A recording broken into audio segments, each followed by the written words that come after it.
bleed green? Are you an ultimate Eagles football fan? Well, you're in the right place.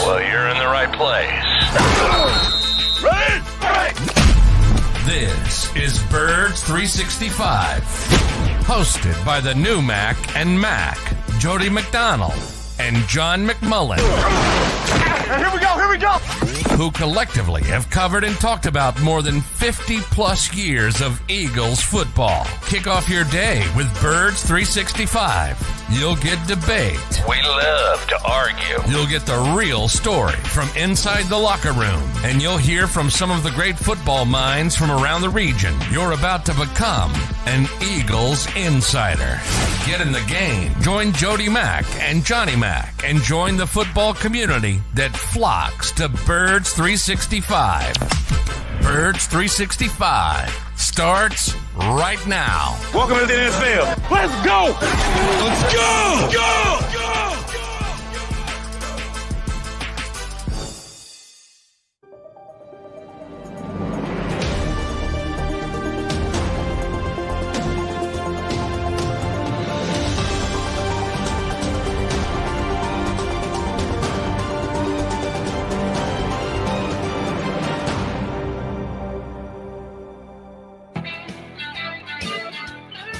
Good morning, Birds fans. It is a Thursday edition of Birds 365. That would be with John McMullen and Jody McDonald. And John McMullen's got to leave the comfort of his Ocean studio to actually do some work today, to get down to the NovaCare complex to check out the Eagles. J Mac, you got a full tank of gas ready to go?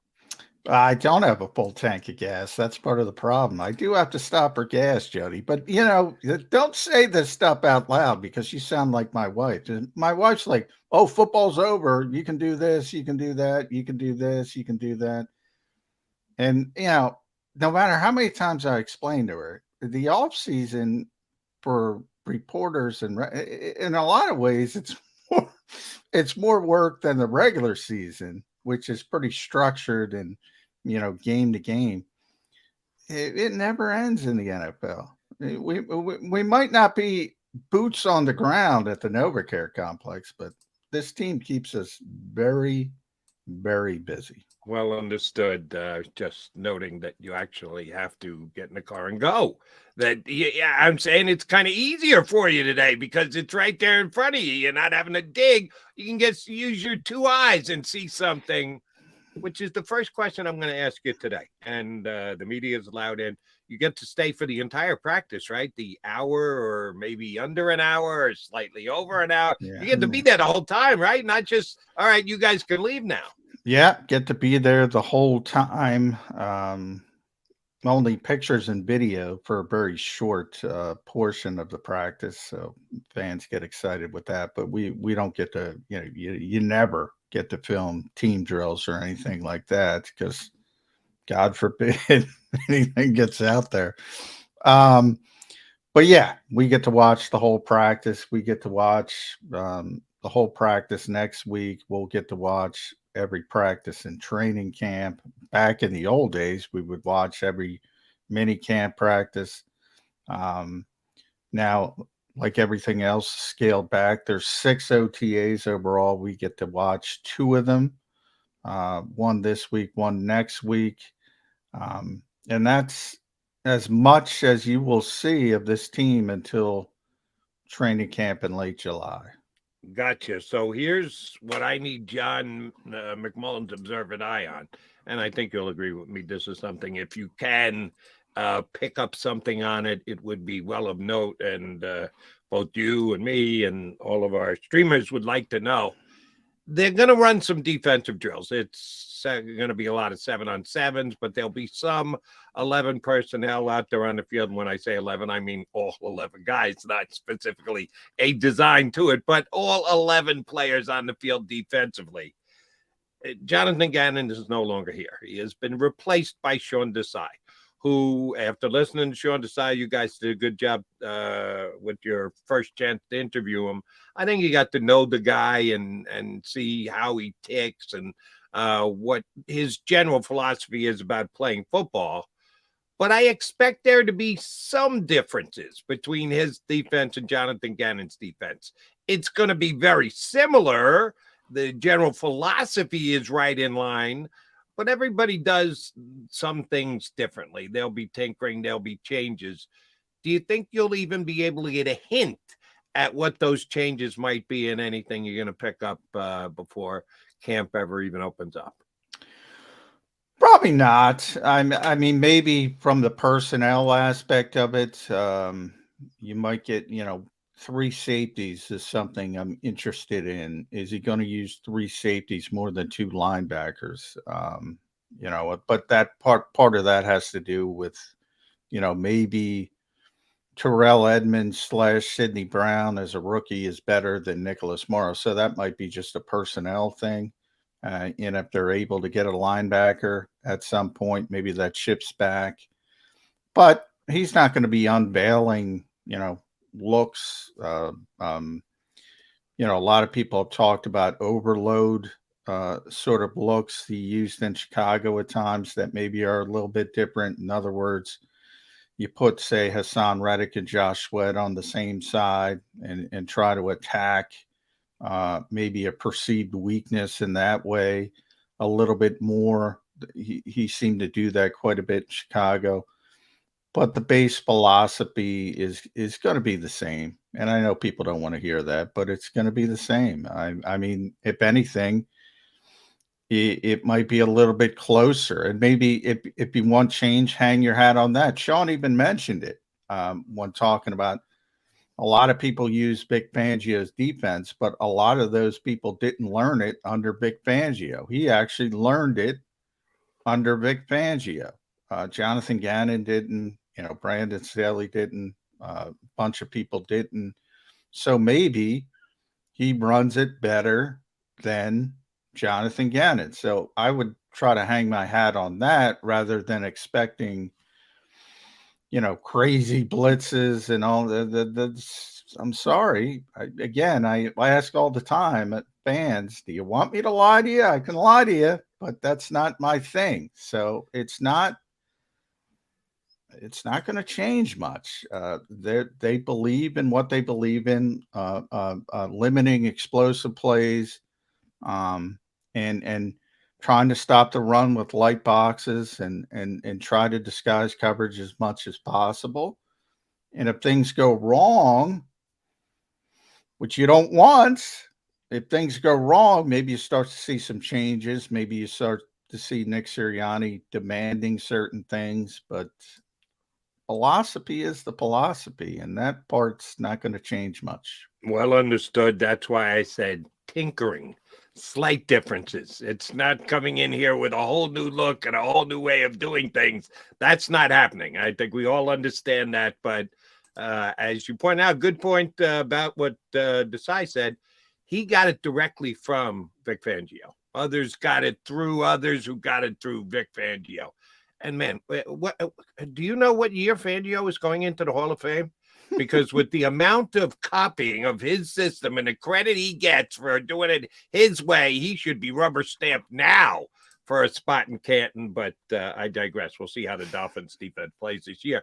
I'm intrigued to see the small changes in detail that we may see from the Eagles defense. And maybe it'll be even less than I think. I'm not stating it's going to be massive changes. I'm with you 100% on it. It's going to be very similar to what we've looked at the last 2 years. But there'll be some changes that I'm interested Well, I mention it all the time with the offense in the shift from Nick Sirianni to Shane Steichen as the play caller. It's a little bit different because they're different people and they'll do different things in the moment. That's where you're going to get differences. And then the second part is you have 5 different starters. So you have different personnel. So, you're going to see differences, but from a philosophy and scheme standpoint, I don't think it's going to be much different. Well, you're right, personnel changes, a couple defections via free agency, and we'll see how Howie Roseman is done at filling in the blanks on the Eagles. I'll give one good piece of news to the new Eagles defensive coordinator, Sean Desai, who You and I are on record, and several of our guests have agreed with us. He's kind of swimming upstream. There's both the very positive aspect of taking over the Eagle defense, and there's also a negative aspect. The positive aspect is his name's not Jonathan Gannon, who is more disliked than liked in town, despite the results, despite what the stats said. People just weren't Jonathan Gannon fans here in this town. So anyone not named Jonathan Gannon is stepping into a position where at least a good percentage of the fan base is going to be happy to have you. The bad news is, and this flies right in the face of those who didn't like Jonathan Gannon, statistically, it's one of the best Eagle defenses of all time. Don't say that, Joe. Well, like you said, what do you want me to do? Lie to you? Yeah. They were the number 2 overall defense by a couple of yards, as a matter of fact. Yeah. They were the number I one. 16 yards, by the way. Right. 16 yards.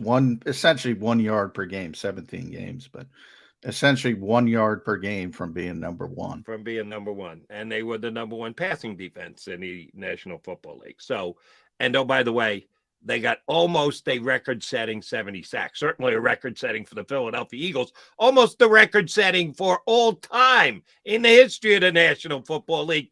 And kind of like me, I'm with the masses on this one. I like sacks.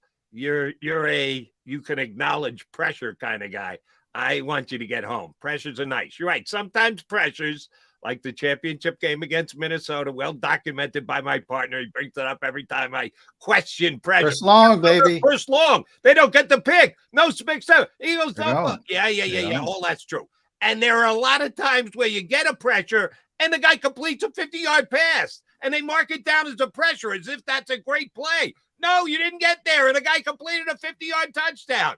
So you got to go through it every single play and every single pressure to really get the feel of it. You put a little bit more emphasis on it. I put a little less emphasis on it. No one can argue sacks are good things. And yes, I like sacks. And yes, the Eagles got 70 sacks last year. And both John McMullen and Jody McDonald had taken the under on that one. Very, very, very, very difficult to project 70 sacks for this team this year. So, yeah, the side's going to be out to that. And that's if there's going to be a drop off, it better not be a massive one. Otherwise, the Eagle fans will start to hate the new defensive coordinator the same way they hated the old defensive coordinator. And by the way, Jody, you can go back to all the times we've discussed this, and you have never heard me say sacks are a bad thing. Where you and I differ is pressure is more predictive than sacks. Like, you know, a lot of people that criticize Jonathan Gannon point out they didn't face a lot of good quarterbacks, which is true. They didn't face a lot of good quarterbacks. And when they did, they struggled. Now, part of that is I laugh out loud because that's how it works. When you face good quarterbacks, you have more difficult time than when you face bad quarterbacks. But when you do face bad or lesser quarterbacks, when you do take advantage of it, that's a good thing. The Eagles had so many of these quarterbacks that didn't have pocket presence, didn't understand, like I always say, if you're facing Tom Brady, you're not getting a lot of sacks. You're not. You might get 3 would be unbelievable. You know, he's getting the football out on time. Younger quarterbacks tend to hold on to the football, tend to try to make plays, tend to not read defenses as quickly. And all of a sudden you have more opportunities. So to me, pressure is more predictive. But also to get back to Sean Desai, I did want to mention this. My buddy at The Honest NFL is one of the best follows on Twitter, especially if you like the Eagles. He used to work for the team, understands the scheme, understands the defensive philosophy. He broke down 5 games. I think he's doing them all, but he broke down 5 games when Desai was the offensive coordinator, defensive coordinator in Chicago. The first 5, 4-man rush, 78%, 79%, 88%, 89%, 80%. That's what you're getting. You're not getting big. That's the defense. That's what it's going to be. That's amazing consistency. That even blew my mind. And you're up to 89%. Now, at the time, Chicago, I think, last year, Chicago fell off the table, as we know, from a pass rush perspective. they were pretty good for a long time on the pass rush. They were getting home with 4.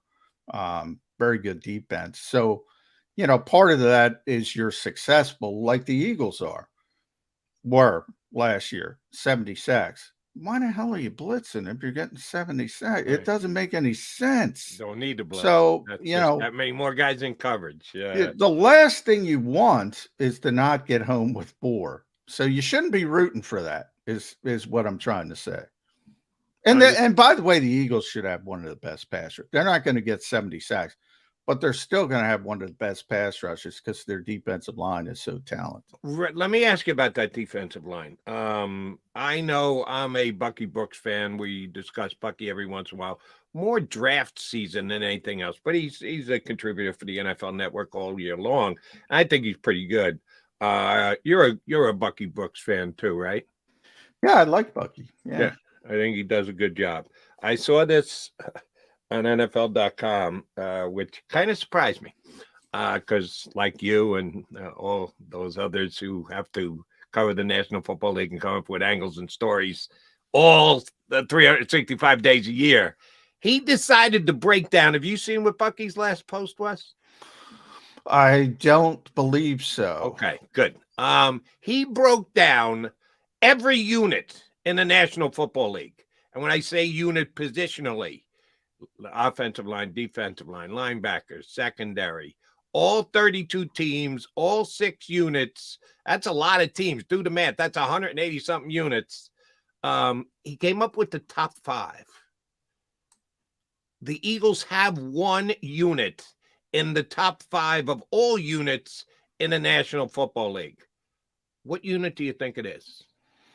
Well, I think it's going to be defensive line. I think it should be offensive line, but I think that's I'm guessing why you brought it up. Yeah, that's exactly why I brought it up. And maybe a little disrespect coming here. Oh, Eagle fans love disrespect. The top 5 units in the National Football League, as per Bucky Brooks, going into this upcoming season. Number 1, the Philadelphia Eagles defensive line. So he's showing the Eagles defensive line, a lot of love, putting them above all other positional groups in the NFL. Number 2, the Cincinnati Bengals wide receivers, which makes a lot of sense. They got a triumvirate. It is a good group. It really is. 3rd, and I like this one, the San Francisco 49ers linebackers. Somebody showing a little respect and a little love to the linebackers. It's not the Philadelphia Eagles, that's for damn sure, but Bucky Brooks is by putting the 49ers linebackers as the 3rd best positional group in the National Football League. Number 4 is an offensive line, and it's not the Philadelphia Eagles, the Detroit Lions. I've been telling you that for years, Jody. That is a good group. I don't think they're as good as the Eagles, but they're number 4. Philadelphia Eagles, not to be found on this list. Lions ahead of the Eagles. Big V, what's his name again? You can pronounce it? Halapoulivaati Vaitai. There you go. Who evidently contemplated retirement. I saw a story. I didn't read it though, but evidently Halapoulivaati Vaitai contemplated retirement, but he's sort of the weak link on that line anyway. Very good offensive line. He only contemplated. He's going to be back, and he's probably going to be at right guard. As a matter of fact, the Lions' only position of question is right guard, kind of like the Eagles. And the 5th and final one was the secondary of the Miami Dolphins with the addition of Jalen Ramsey, getting a lot of love from Bucky. Yeah, that's a good group. And by the way, the Dolphins receivers, that's a good group as well. The Dolphins are pretty talented. Don't sleep on them as a Jets guy. The stupid Super Bowl last year. I would have cashed so much money if it was the Eagles against the Dolphins, as I predicted. They broke the Eagles' undefeated joint practice streak as well in the heat down there. Ed Krause knows that. Ed Krause was down there, and he'll sweat it up with us next. He's John McMullen. I'm Jody McDonald. You got Birds 365 here on the JAKIB Media YouTube channel. Do you stream on a Roku, Fire Stick, Google TV, or Apple TV? Now you can watch 6ABC 24/7 with the 6ABC Philadelphia streaming app. And the big story on Action News? Search 6ABC Philadelphia and start streaming today. Go to get your game on. Go for the beers. Go for the cheers. Go for the hit and the hits. Go for the stakes and the stakes. Go to get your parlay on. Go to get your party on. Go for the scene. Go for the screens. Go for the gallery. Go for the win. Go to Ocean. Visit theoceanac.com to plan your visit. The greatest fans on earth. It's a bold statement, but would you expect anything less from Philadelphia? 58 years of heartache creates a toughness, a grit, a resolve not found in most. Sure, our prayers were answered, but now that we've had a taste, we're looking for more. Pondley Hockey, official partner of the Philadelphia Eagles.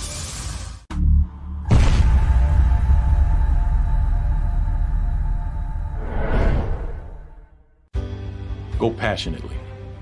Go fearlessly. Go confidently. Go Birds!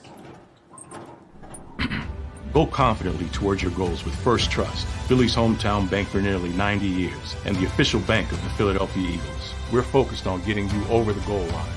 So go with conviction. Go with trust. Go Birds! And go forward with us by your side. First Trust Bank, the official bank of Philadelphia dreams. Oh, and go Birds. All right, did you know I was the mommy slam dunk champion? Really? Yes, really don't sound so surprised. Let's see it. Oh, you're ready. All right, here we go. Let's hear the crowd. So go to right, I go to left, fake a mom. Mama, go up, mama! She did it. Again? You can't avoid gravity, but United Healthcare can help you avoid financial surprises by helping you compare costs and doctor quality ratings. United Healthcare. Uh-huh.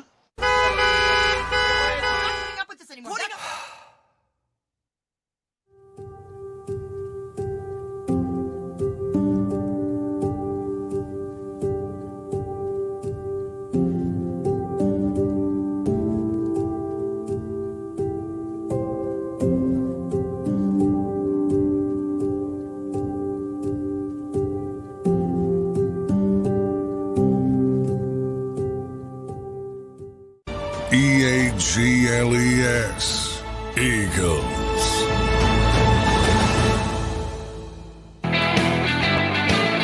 Got John McMullen, Jody McDonald, and there he is, Ed Krause. Looks like he's ready to get his season going. Looks like he's been pumping iron all off season. What are you tipping the scales at now, Krause? I don't know. Is that in my non-disclosure agreement? Yeah, non-disclosure, but you got to stay at a certain weight, or right. Nick Sirianni's going to be upset by it. How many times can you get up to 25? That's the key. Well, I'm going to go 25 for Ed Krause. 20. Okay, all right. Well, maybe we can talk him into letting us use the weight room today. I could certainly use the workout. All right, so yeah, it's been a while since you got to see an Eagle practice. You're going to get to go over there today. It's going to be limited. I understand that they're not going to be divulging anything, and you guys are allowed to stay the whole practice, but only tape or record so much of it. What are you going to learn today, Ed Krause? Is there anything specific you're looking for? Do you go, all right, at least if I take away this today, I've got some useful information? Yeah, I don't know. We'll see. I mean, I don't expect them to go for more than probably an hour. John, what do you think? I say hour. That's the over-under. Yeah. I'm going to go under. I'm going to say 54 minutes I'm going with. There won't be anything as revealing as when we saw Devontae Smith's legs for the first time when he was a rookie a couple years back. Remember? Yeah, that was two toothpicks that he was walking around on.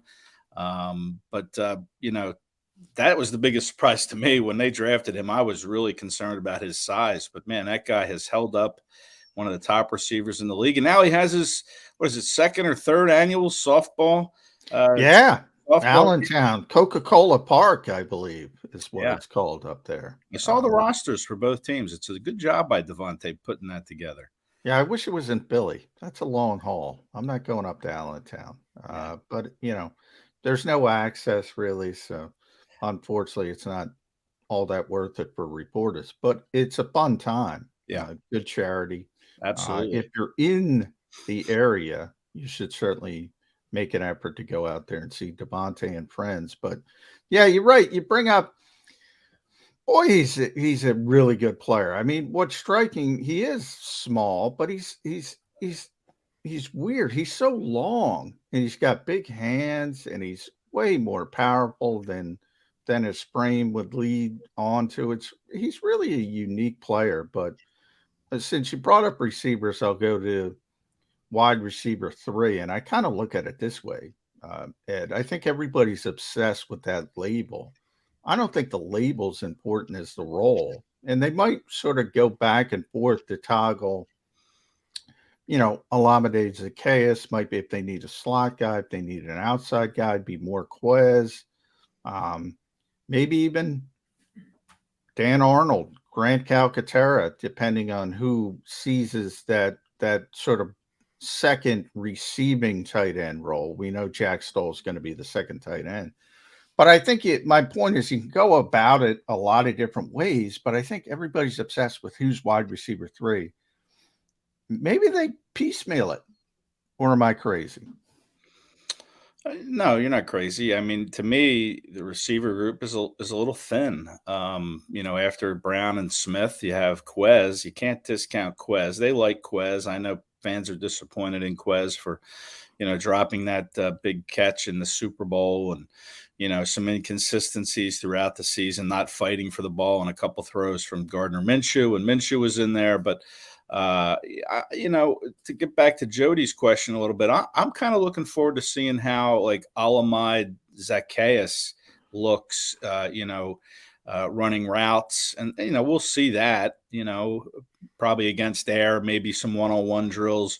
But I'm looking forward to seeing how he does, because I think he could have a real role in this offense. I know Zach Pascal was brought in for that last year, never really developed. He made a couple, clutch catches for first downs last year, but more of a blocking role for Zach Pascal. But I'm interested to see how Olamide Zaccheaus does, today with OTAs and next week as well, seeing how he integrates himself into the offense and what Sirianni and Brian Johnson's plans are for him. But it's interesting you mentioned Dan Arnold and maybe Grant Calcaterra as receivers. I mean, maybe you do line those guys up a little bit on the perimeter, on the outside or in the slot, and use them as your so-called wide receiver 3 in some subset packages. So the receiver group to me is one of the weaker, or thinnest, I should say, thinnest groups on the team. Top heavy. It's great at the top. Right. Very top heavy. Yeah.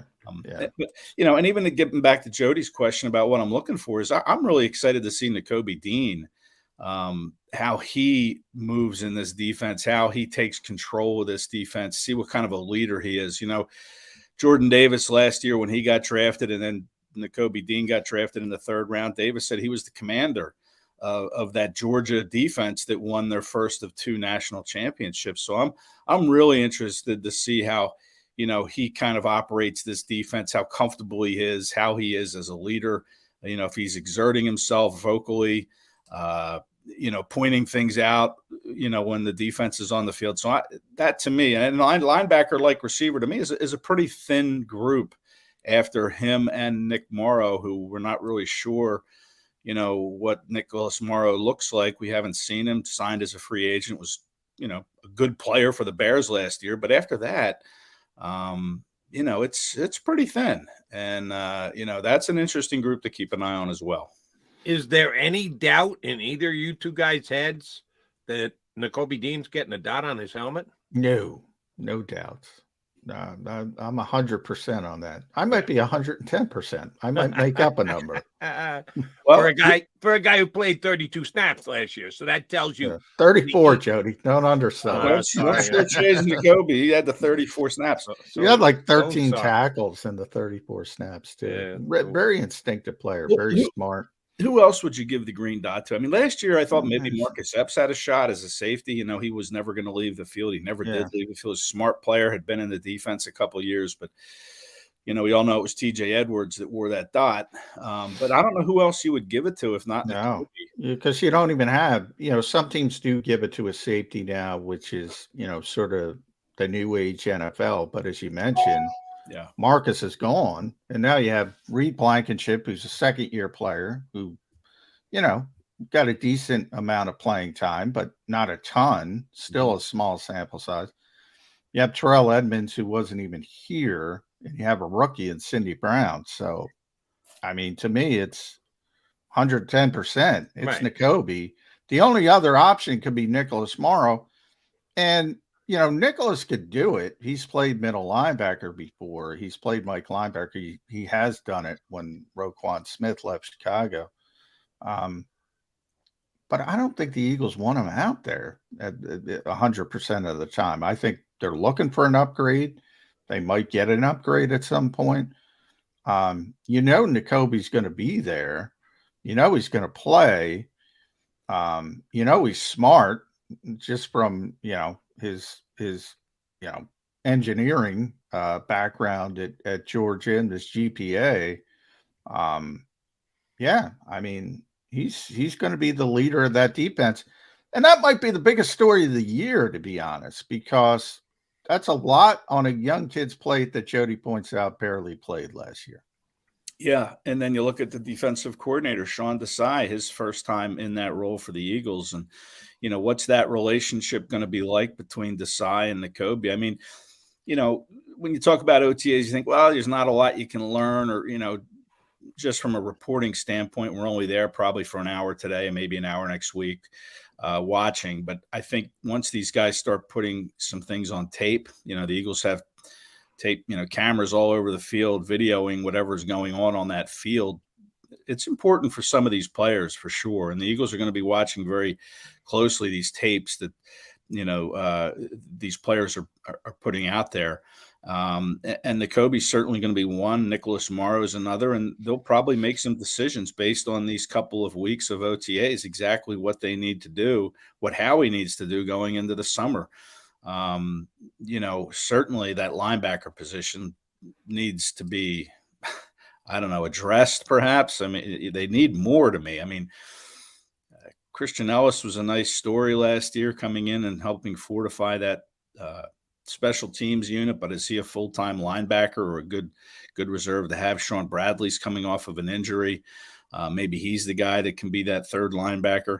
But yeah, it's going to be interesting to see how often they keep Morrow on the field and in what packages they use him. I mean, Edwards and White rarely came off the field last year as the two linebackers. Yeah. So they lost over, the number was astronomical. It was like, because they were all healthy. They were both healthy for all 20 games. They lost like 2,300 defensive snaps at linebacker. It's crazy how much those guys were on the field. And now they're not here. So, yeah. All right, Ed Kratz, here's you make the call.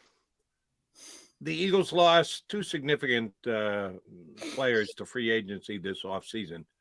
Which was the bigger loss, Javon Hargrave or Isaac Seumalo? I'm going to probably say Seumalo. Just because, you know, Hargrave's a big loss, don't get me wrong, but I think the Eagles did a nice job, you know, rebuilding that defensive tackle room. You know, back-to-back years they've gone with D tackle in the first round, Jordan Davis, and then Jalen Carter, who, you know, by all accounts has looked pretty good, you know, here in May. But I think they've done a good job, and I think they have a good rotation with Cox, Carter, Davis, Milton Williams, and then you bring in Kentavious Street from off the street in New Orleans. You know, we'll see how he does. You have Marlon Tuipulotu coming back. So, yeah, Hargrave's a big loss, but I think they've done a good job, you know, filling in for that loss of Hargrave. But Seumalo, to me, and Jason Kelce said it is, we'll never be able to replace Isaac Seumalo. Now they're going to have to, obviously. And Cam Jurgens was a center at Nebraska for his entire career. He was a center. And we say, oh, just go over to guard. It's always not that. It's not that easy to just make that transition from center to guard. Landon Dickerson did a nice job with that, and maybe Jeff Stoutland can, get the same result with Cam Jurgens. But to me, it's kind of a risk. He's a little on the shorter side for a guard. The Eagles like big guards. He's only about 6'3", maybe, but a little on the lighter side. And then you bring in Tyler Steen. And don't forget about Jack Driscoll. I mean, Jack Driscoll is kind of probably the backup tackle at this point, both ways, both sides from Mulata and Lane. Yeah. But he's a guard to me in the NFL. I think his better position is guard. So maybe the Eagles try to put Jack Driscoll in that spot. But that's a position that, to me, is more concerning than Javon Hargrave, where they've done a good job bringing in some replacements for Hargrave on the defensive line. Yeah, I'm with you, Ed. I look at it this way. Javon Hargrave's a great player. I'm like you. Don't get me wrong. They brought in a more talented player than Javon Hargrave. That's how high I am on Jalen Carter. Now, I don't think he's going to be as good as a rookie. It's going to take a while, but probably next year by this time, as long as he stays, matures a little bit and stays out of trouble off the field, you're going to forget about Javon Hargrave real quick. I don't know if that's the case with Isaac Seumalo, but I will say, it's a luxury, whether it's Cam Jurgens, Tyler Steen, Jack Driscoll, it's a luxury to play between Jason Kelce and Lane Johnson. So those guys are going to help out. Ultimately, I think they're going to be fine at right guard. But man, they got a superstar talent at defensive tackle. They don't have that at right guard. So that's kind of why I'm not as concerned. If Jalen Carter fails, it's because of off the field stuff. He's too good. He's too talented. Yeah. He's one of the most talented players this team has brought in a long time, because they're usually pretty good. So they're not usually at the top of the draft. And then he fell a little bit to number 9 because of the issues. That's the only reason he was at 9. So you're talking about a top 5 level talent. What do you got? We were talking about that yesterday, Jody. When's the last time they had a top 5 level talent? Carson Wentz, Donovan McNabb. Carson. Yeah, I think that was an overdraft, and I think I said it then, and I feel I've been proven correct over the years. So if it's not Carson, well, yeah, you got to go all the way back to Donovan if they got a top 5 level guy in the draft. Yeah, and that's a legitimate argument. Carson and Jared Goff probably got pushed up a little bit because of the position. They were probably not top 5 talents. Donovan was. That might be the last time they had that kind of talent in the building. Lane Johnson was Lane Johnson. Lane was number 4. And you're right. That guy's been tremendous day one. Right, because we talk about hype, and offensive linemen just don't get hype. So that's why you forgot about Lane. You're right. He's the top 5 level talent, but defensive linemen, quarterbacks, oh yeah, you take one of those guys, one of those positions, the hype comes with it. And Jalen Carter is probably going to get that kind of hype from not only the Eagles and the Eagles media and the Eagles fans, but I think nationally as well. I know, John, you think he'll be better next year than this year. I agree. I think he's going to, but I think this year he's going to make a big impact. Oh, I think he's going to make an impact. He could be in the running for Defensive Rookie of the Year, to be honest. I mean, if he's got all this talent and he's going to have a lot of opportunity, to me, he's going to start next to Fletcher Cox, when they're in that 4-3. Alignment. And to me, I think he's just going to take over games. I mean, he can stop the run, which is something to me this defense needs to do better. From last year, they were middle of the pack in run defense, I think 15th or 16th overall.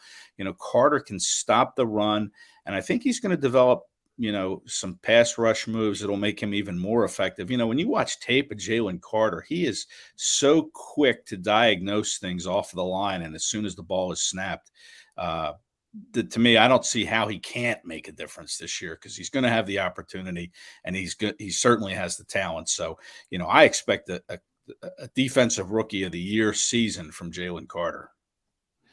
Yeah, and the beauty of coming in here, and Jody just mentioned Bucky Brooks rated, what was the Eagles' defensive line? Was it Number number one, one the number overall? one The unit in best all of unit football. in all of football. I don't know if I'd go that high, but it's a really good unit.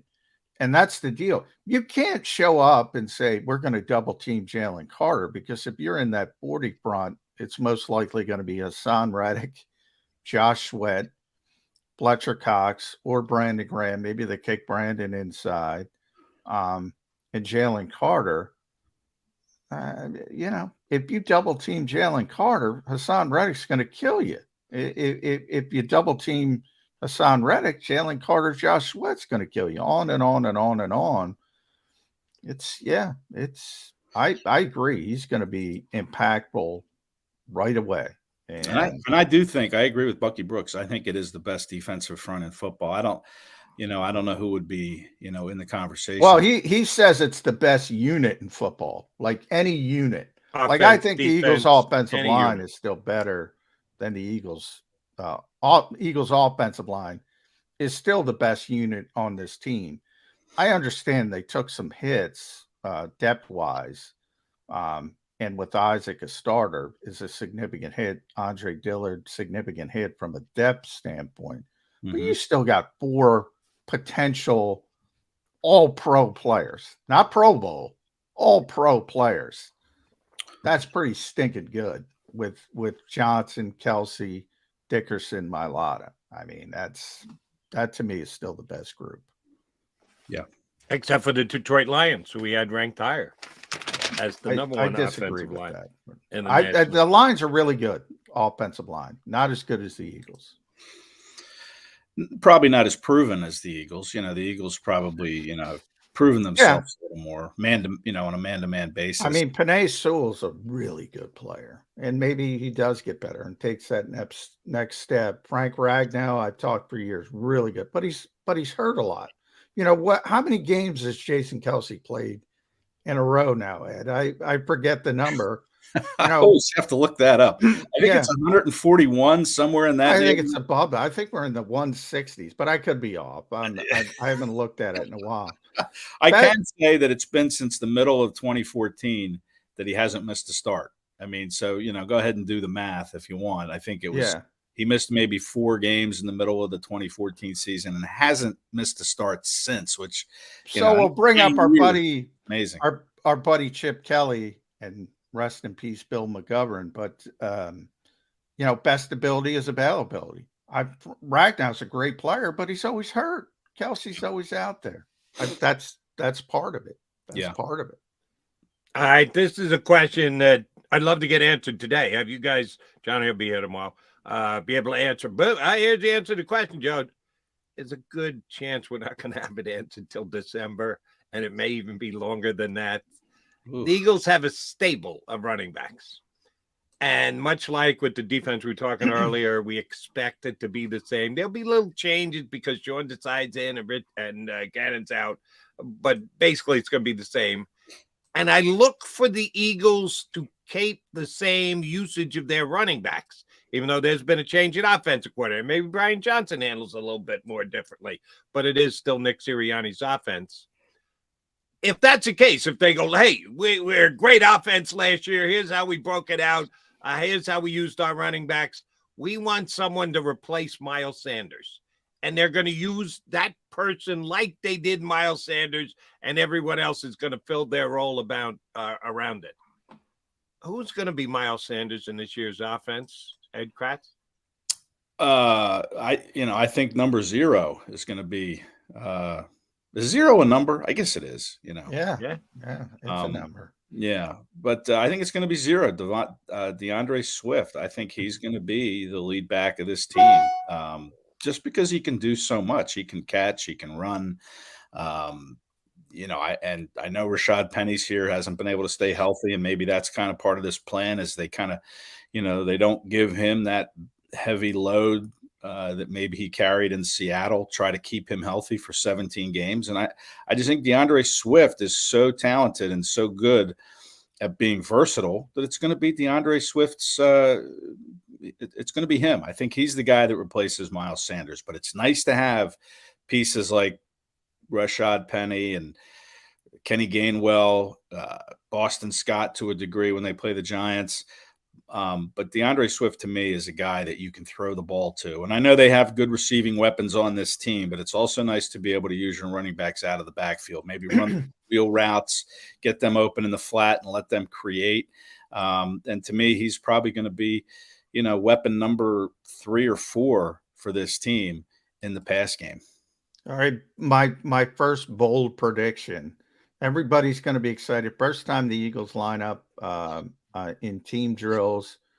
Who is the running back one? Who's going to get the first rep? My bold prediction, Ed Kratz, it's not DeAndre Swift. It's not Rashad Penny. The Eagles will defer to Kenny Gainwell. He will get the first rep as the running back because he's been here. And it's going to mean nothing, but people are going to make a big, big deal out of it. That is my first bold prediction of June 1st. Happy opening OTA for reporters, at least. But in that same vein, I'm not as sure at safety.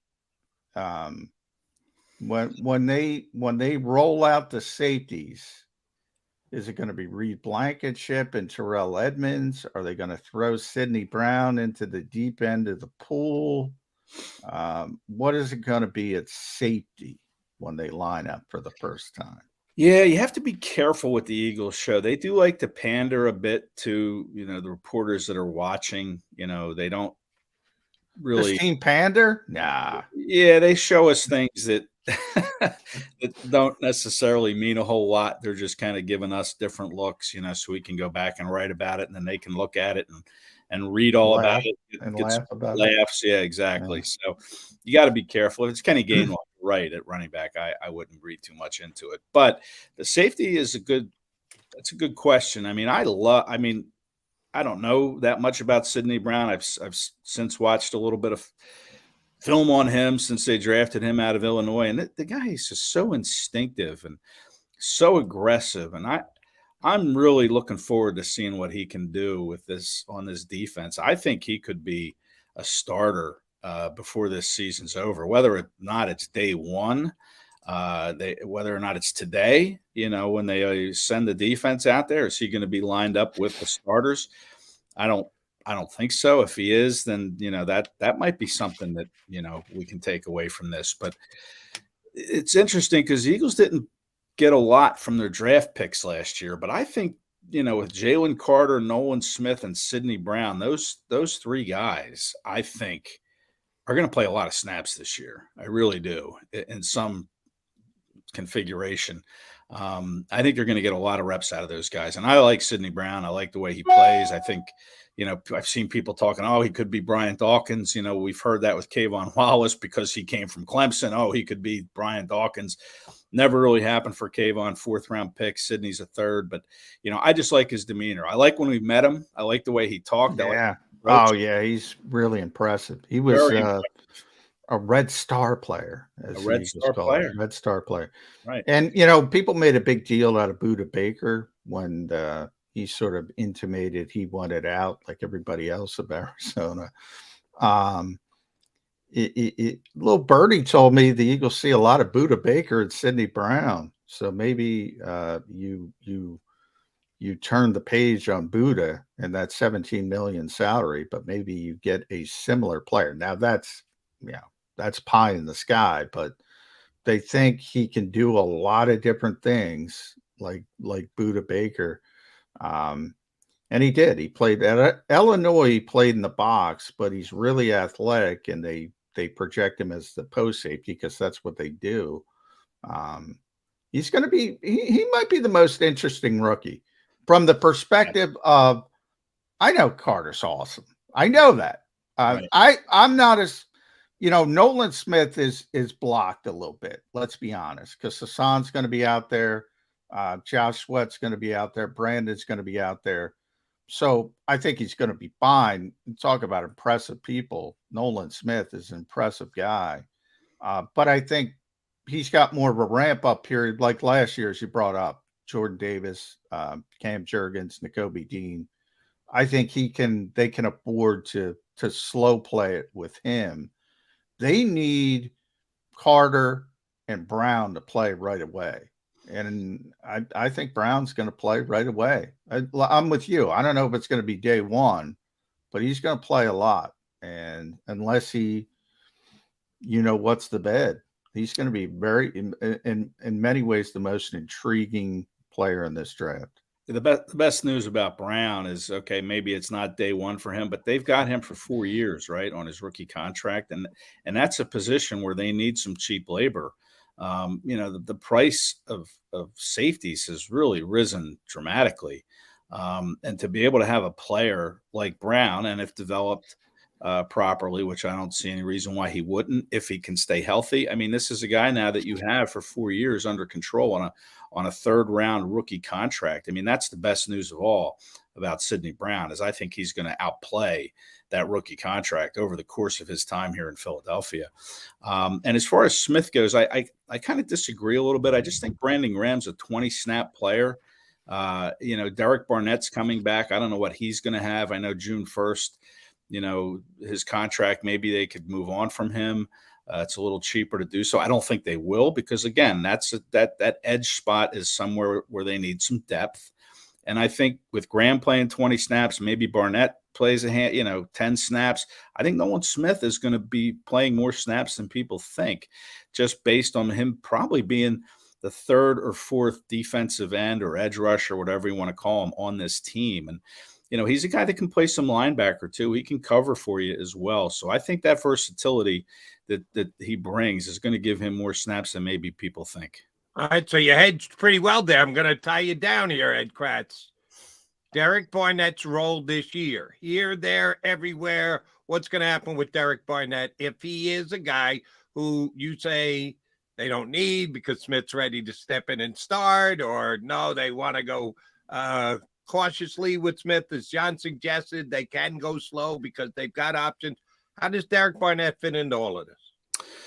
Well, I guess it's going to depend a lot on the health of the knee. I know he tore his ACL in the opener last year, so it's been a good while since, he's had the surgery and he's been through rehab. But, he's a guy that relies on that bend and that explosion off the edge. And, it always takes that. They always say that ACL, it takes a year before it's 100% again.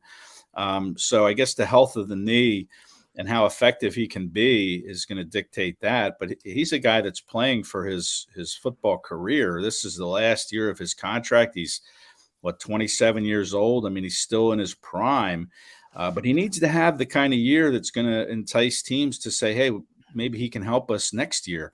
So, but I think it's all going to depend on the health of his knee, how quickly Nolan Smith develops. But I just think he's more of a, 10 snap a game type player at this point, at least early on, until things start to sort themselves out. But I think Smith is better.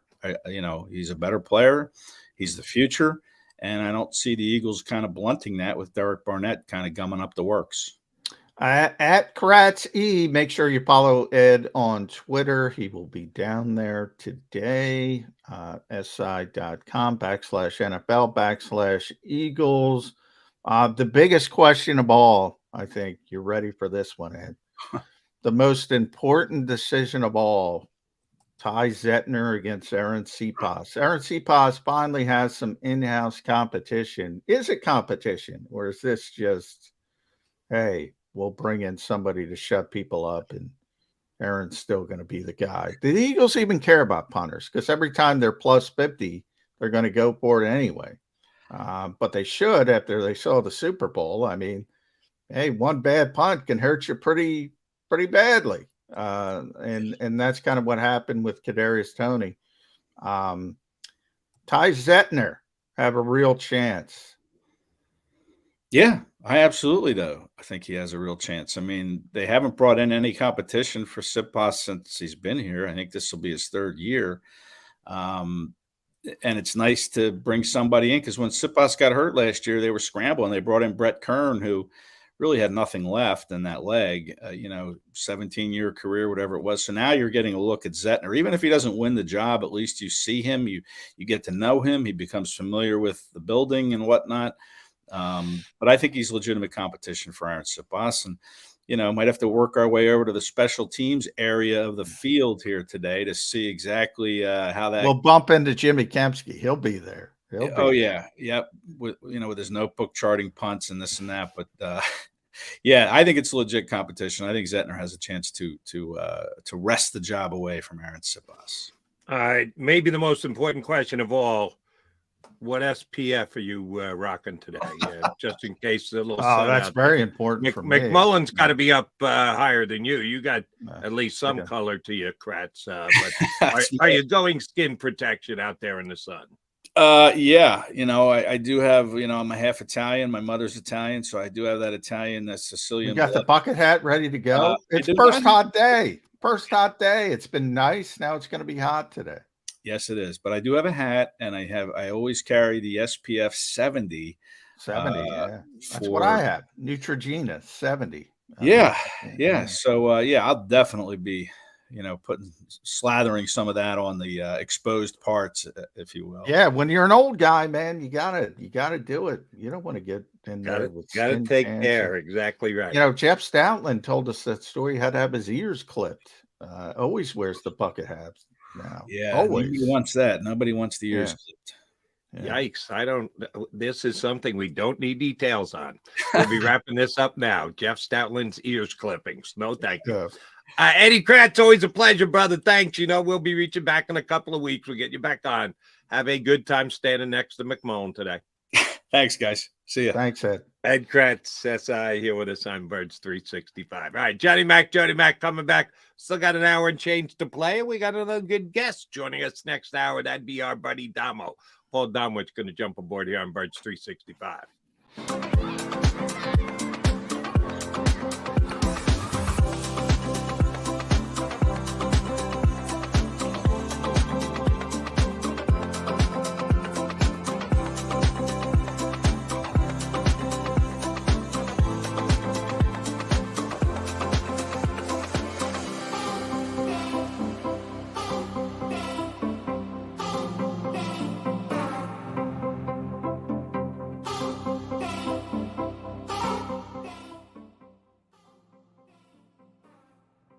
Heading down the shore, have a ball once more. Here, imaginations run wild and time stands still. Because here, you can find the best of the Jersey Shore, all on one 5-mile island. So leave the old you behind and get lost in the woods. Wild, wild, wild wood days.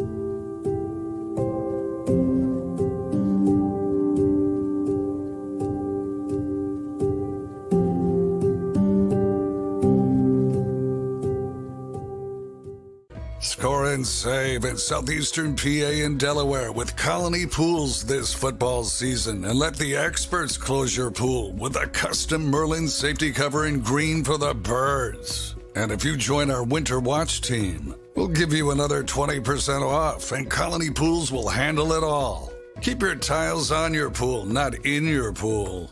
Fly with Colony right now, birds fans. Visit flywithcolony.com. Hi everybody, my name's Jason Lombardi. I'm an inspector at DryTech. At DryTech we offer 3 major services, the first one being basement waterproofing, the second service we offer is foundation and structural repairs, and then the third service that we offer is mold remediation. If you feel you are having a waterproofing issue, give DryTech a call or check us out online.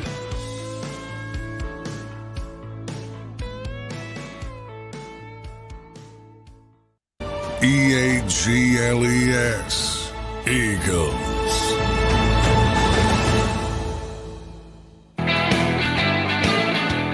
Johnny Mac and Jody Mac. The Mac and Mac guys here on Birch 365. Yes, a day in which the Eagle Beat guys, that would include both Krause and McMullen and a whole bunch of others, get to go down and watch the Eagles actually work out today, get some football in. And not heavy hitting, everybody in shorts and the like, but at least they will have team participation out there on the field, and that's something to look forward to. I apologize, Johnny Mac. I meant to bring this up when Ed Krause was here. Down in Washington, their lead receiver said that Sam Howell has taken control of the Washington football team, that he is Scary Terry. Yeah. The lead dog, according to McLaurin. I still don't like Sam Howell. We'll see how he plays this year. But Ed Krause. Well, you know what? I will say, I'm with you. I'm not tremendously high on Sam Howell, but I will say he's got a chance to be better than Taylor Heineke. I mean, and if he is, all of a sudden that Washington team, hey, they beat the Eagles with Taylor Heineke. They were the only team that beat the Eagles. Right. I think you're dismissing Taylor Heineke too. Well, I am. I mean, he's limited. He's very limited. As our buddy Grant Paulson would say, he's got a horseshoe up to you-know-what at times. I always go back to that play. He just threw it up for grabs, and the official ran into the defensive back, and he got a touchdown out of it. I mean, Taylor's not a starting NFL quarterback. He's a good backup, and I think he's the backup in Atlanta now, maybe. Yeah, he moved got a pretty good payday, as a matter of fact. Yeah. I think he's more a good than backup. most backup quarterbacks. Yeah, I think he's a good backup, but I don't want him as a starter. There's some reason to be excited, a little bit more excited than normal with Washington, and most of it has to do with Daniel Snyder. But Sam's got to be better than Taylor Heineke. All right, here's my bold prediction. You got Kenny Gainwell as the Eagles RB1. Here's mine. 9 months from now, which brings us into like March, somewhere thereabouts. The Washington football team, call them what you want, Commanders, if they change the name, as per Josh Harris, who knows, will be in the major conversation of looking to trade up into the top 2 of the NFL draft, because they need their franchise quarterback going forward. It's not going to be Sam Howell. I should have further stated, I don't believe that either Taylor Heineke or Sam Howell is the long-term answer. I just think Sam Howell's got a chance to be better than Taylor Heineke, is how I would describe it. All right. Off the top of my head, I'm trying to remember. Skins last year, 7-11 or 8-9. And I know Carson Wentz started games. They should have beat the Giants, I know, in that game. Where the Giants clinched the playoffs, they kind of got screwed in that game. So they were competitive until the end. But yeah, I think they had 7, but I'd have to look it up. Last year, the Washington Commanders. Oh, because they had the tie, 8-1. They actually were a true 500 team. We thought we did away with that when we went to 17 games. You can't go 500 anymore. The Commanders proved us wrong by going 8-1. I will predict they are not as good this year under Sam Howell as they were last year under the Taylor Heineke Carson Wentz combination. They will not win. I guess, well, if they win 8 games, that means they have 9 losses, which would be worse than 8-1. So to actually beat what they did last year, they're going to need to go 9-8. I'm taking the under, led by their former North Carolina quarterback. That's fine. I mean, I think it's a very good division. We're back in the NFC East after a number of years where it was a bad division. I think they have 2 of the top 3 teams in the NFC. And the Commanders, as I said, finished, well, they were 8-1. The Giants were 9-7-1. And they got screwed in that game. So, that's how close it was. You know me, I'm not as high on the New York Giants as other people. I think they did a lot of that with mirrors. I will say this about Washington. From 1 through 53, I think they're more talented than the New York Giants. That's where I am with them. Well, but what's the 1 through 53? What is that not included? That's so you think they have a more talented roster than the Giants? Yes. Yes. So you're suggesting the Giants are better because of their coach? I'm suggesting the Giants overachieved last year, and yeah, part of that is their coach. Part of that is, we see this all the time. Is guys have. It's one of my concerns with the Eagles. So many guys had career years, but they're a really good team. I think if they upgraded at quarterback, and you think that Sam Howell's got a chance to be better than Taylor Heineke, do they have a chance to be better than 8-1? Yeah, they got a chance to be better than the New York Giants, is what I'm saying. They have a chance to be. So you think the Giants are coming back from 9-7-1? Yes, I think the Giants are coming back, and they were really close last year, as I said. I mean, 9-7-1, 8-1, whatever the records were, 9 wins, 8 wins. I mean, they were really close last year.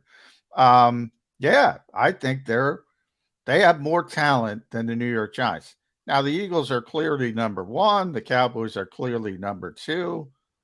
But if they're in that 9-win, 8-win, even 8 wins, you're in it till the very end. You're talking about that final wild card spot.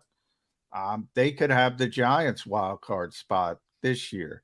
And then I think the Giants got further, people got further overhyped because they won the playoff game, but then they came here and got absolutely dismantled because they didn't belong in that position. Let's be honest.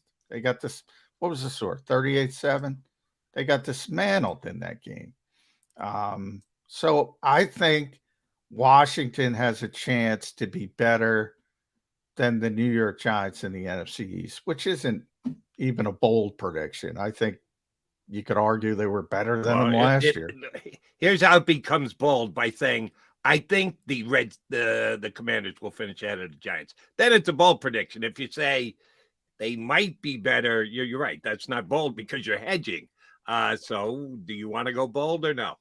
Yeah, I think they're better. I think they were better last year. I think they're better. They're better than the New York Giants. I think the Giants are still – I think the Giants surprised themselves with the season they had last year. I think the Giants are taking a step back, and I still like the coach and I like the GM, and I think they're finally making good decisions, and I think ultimately they're headed in the right direction, but they still have some significant talent issues. I think Washington has more talent than the New York Giants, and they have to deal with a lot of crap off the field, and hopefully that stuff is cleaned up, or at least a little bit. I mean, it's going to take years. Dan Snyder's still the owner of the football team. It's going to take years for them to get a new stadium and not have to deal with the crappy facilities and all that kind of stuff. But so they still have a lot of off the field stuff they have to deal with.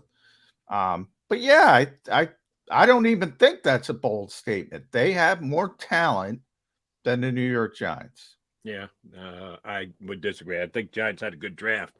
I think, first of all, it was proven on the field last year. The Giants beat them. I'm one who, when it's over and done with, cut and dry, you can look at the standings and go, oh, that was a better team. You can argue one team is more talented than the other, but results dictate who the better team is, and the Giants had the better results. So you're a hard line with that, Jody. But I mean, during the season, you'll admit, like everybody else, there's upsets all the time. Because you beat a team by one game, it might be injuries, it might be a bad call, it might be this, it might be that.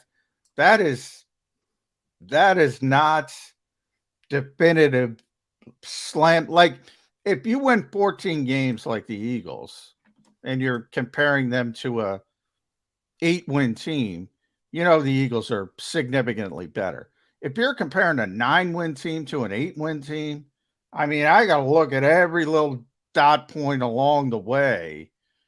And that is not, oh, they won 9, they won 8, they're better. Not to me anyway. Yeah, it is to me, because that's the way the NFL works. The season ends, you look at the standings, that's it. If there were reasons for it, well, guess what? You get to prove that next year. But you close the book on one season, you move on to the next. Yeah, Next but year, now we're projecting. So that comes into it. Now we're projecting. That's got to come into it. You can't just say, oh, they won one more game, so they're going to continue to be one game better. Right. No, you're right. If we're talking about next year, then it's all projection. Because, right, until they get out there on the field. But well, I'm saying, then I ask you don't think Washington has more talent? Not forget about quarterback. All right, you don't like the quarterback. Everywhere else, you don't think Washington has more talent than the New York Giants? When you include the coaches, yes, I think the Giants are a better football team than the Commanders. When you include coaching, I think the talent on the roster is close. I don't love the Giants quarterback, but I think he's better than a reach of a late round draft pick to try and throw in there. I think the Giants team is a better team. They were last year. And on paper right now, looking forward, who do I think is going to have a better season this year? Yeah, I think the Giants are better than the Commanders. Because and I like Ron Rivera. He's a good dude, and I want to root for him. He hasn't had a ton of success there. He hasn't been the best at picking out top flight coordinators, specifically on the offensive side, to pick up the slack for him because he's a defensive guy. Yeah, I think the Giants are a better team than the Commanders, projecting forward for this season as of right now. Well, it's close, so I'm not gonna. But there's certain positions like wide receiver, for instance. I mean, it's not close. We just brought up Scary Terry. They also have John Dotson, who's really turning into a good player. Curtis Samuel is tremendous slot receiver when he's out there, when he's healthy. We all know how bad the Giants have been at receiver. Isaiah Hodgins was their best receiver down the stretch last season. We've been talking about the Washington defense for years and years and years. I mean, they're just good up front with Allen and Payne and Sweat and Chase Young. And even though Chase Young's been a disappointment, I mean, when he's your fourth best defensive lineman, that's pretty stinking good. One of the things with Washington has been so helpful to the Eagles is Daniel Snyder and all the nonsense that they're constantly dealing with, because it has been a talented group at times, especially defensively. And, those guys are still there, and Allen's still Allen, and Payne is still Payne, and Sweat is still Sweat. I didn't like the Forbes pick. I'm with you. I think the Giants had a better draft, but yeah, I think they have more talent than the Giants. I do. And until Dan Snyder is no longer the owner of the Commanders, he's still the owner of the Commanders. Until it actually goes through and happens and there is a transition, it can be the same mess that it's been the last umpteen years that he's been the owner of that team. Yeah, they still got to play in FedEx Field, and they don't have home games. When they do have home games, they have crappy facility. I mean, when the Eagles go down there, it's 60% Eagles fans. But I do think, as it becomes clear, Daniel Snyder's already checked out. So, I mean, he's not going to be running the team this year. When it goes through, he's in his yacht in the south of France all the time now. He's never even around. So that will help. And when the sale does go through, they'll start going in a more positive direction. I'm not in love with Josh Harris, from his time here in Philadelphia with the Sixers, but he's better. He's a hell of a lot better than Daniel Snyder. I think there's going to be a more positive vibe, but you're right. It all depends on Sam Howell. If Sam Howell craps the bed, they're in deep trouble. But they won. And oh, by the way, you talk about backup quarterbacks. Jacoby Brissett is that guy. He's a backup quarterback. He started for several teams, started last year because Deshaun Watson wasn't going to play in Cleveland for X amount of games. If he's got to start, that's an issue. I like him coming off the bench. Guy gets hurt in the middle of the game, take over for a half, maybe another week thereafter. If you got to do more than that, you start to see Jacoby Brissett go this way. That's why I don't really like the Commanders coming into the season. If Sam Howell isn't good enough, which I don't think he is, you're going to turn to Jacoby Brissett, who in my opinion is not good enough. So you don't even have that potential upside that you did last year when Taylor Heineke came off the bench. I think you think more of Taylor Heineke. I think Jacoby Brissett's better than Taylor Heineke. Really? Yeah. You're a bigger Taylor Heineke fan than I am. Okay. Either Sam Howell or Jacoby Brissett have a quarterback ranking over 90 this year? Well, yeah, you know me. I'm not a passer rating fan. I think it's very, very limited. Like you talk about, I bring up that play because it was the craziest play maybe of the year when he threw a punt down the field and the official, the back judge, ran into the defensive back. It was sit there like a punt returner, ready to haul in the interception. It was Cam Bynum for Minnesota. And we talked about it with Grant, and that's when he brought up the horseshoe and the keister. Hey, guess what? That helps the passer rating. If the official doesn't run into nobody cares. Nobody's sitting there like Pro Football Focus and saying, hey, you know what? This is a negatively graded play. No, it was a 60-yard touchdown for Taylor Heineke. That's a horseshoe in the keister. All right. That's the Commander equivalent play of the long pressure in the championship game versus the Vikings. It is what it is. I'm just trying to point out. It is what it is. What it is, it's one play. I'm talking about the limitations. All passer rating is you got a lot of touchdowns and you don't have a lot of interceptions. It is the worst freaking stat in the history of mankind. It's worthless. Please give me the better stat to judge the efficiency of the quarterback in the NFL. There's tons of them. The Football Outsiders. Football Outsiders has gone the way of what. Please give me Football Outsiders no longer existent stat. Pro Football Focus quarterback rankings. Their rankings are 100 million times better. There's all kinds. Sports Info Solutions, our buddy Matt Manicherian. There's tons of advanced stats that are better than passer rating. Basically, any stat any smart guy has come up with over the past 15 years, one of these Harvard guys, one of these Andrew Berry guys, is better than passer rating. Passer rating is hooey. I'll say it. Hooey. Who cares? Who cares? You have a lot of, that's all it is, Jody. You don't throw, and in fact, you don't even have to throw touchdown. Just don't throw interceptions, and you got a great passer rating. That's it. That's it. Fair enough.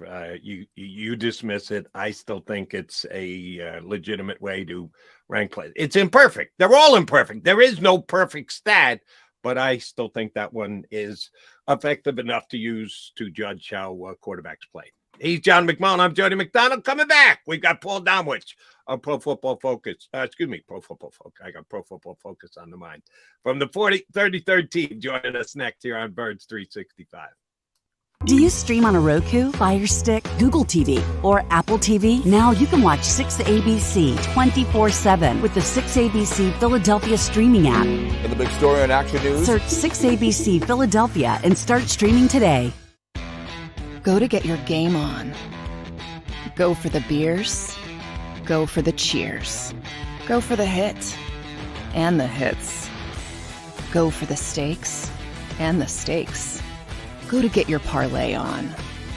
Go to get your party on. Go for the scene. Go for the screens. Go for the gallery. Go for the win. Go to Ocean. Visit theoceanac.com to plan your visit. The greatest fans on earth. It's a bold statement, but would you expect anything less from Philadelphia? 58 years of heartache creates a toughness, a grit, a resolve not found in most. Sure, our prayers were answered, but now that we've had a taste, we're looking for more. Pondley Hockey, official partner of the Philadelphia Eagles.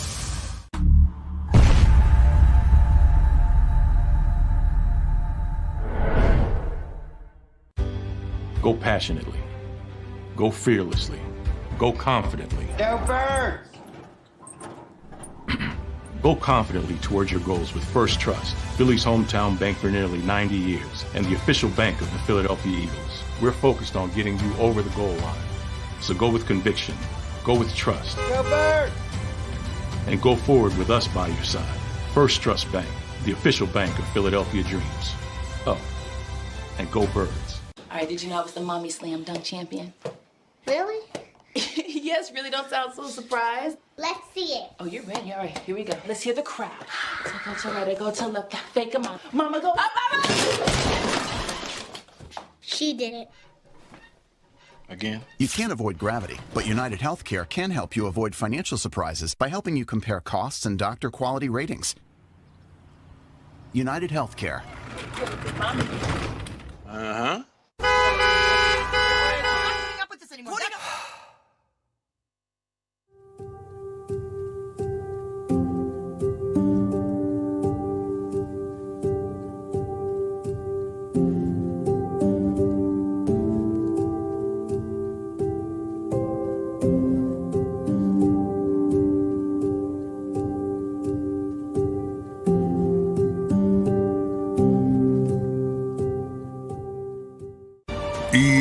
EAGLES, Eagles.